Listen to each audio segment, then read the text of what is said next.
আজকে আল্লাহ পাক তাদেরকে ইমারত ইসলামিয়া দান করেছেন। এটা সারা বিশ্বের মানুষের জন্য দেখার মতো জিনিস। সারা বিশ্বের প্রায় 42টা রাষ্ট্রের সাথে তাদের স্বীকৃতি হয়েছে। পরিতাপ হলো যে আমরা বাংলাদেশ সংখ্যাগরিষ্ঠ মুসলিম রাষ্ট্র হওয়ার পরেও আমরা এখনও বাংলাদেশ আফগানিস্তানকে আমরা স্বাধীন রাষ্ট্র হিসাবে ঘোষণা দিতে পারিনি।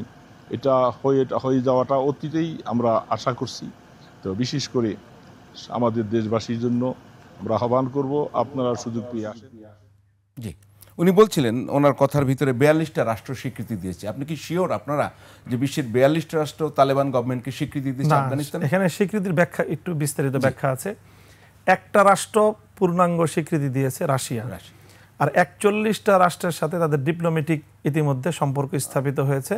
বর্তমান ইমারাতের পক্ষ থেকে প্রেরিত ডিপ্লোম্যাটরা তারা সেখানে কাজ করছে, 41টা রাষ্ট্র, এবং তার মধ্যে গোটা আরব বিশ্বের প্রত্যেকটা দেশ এক্সেপ্ট কুয়েত বাদে সবগুলো দেশ তাদের সাথে ডিপ্লোম্যাটিক সম্পর্ক স্থাপন করেছে।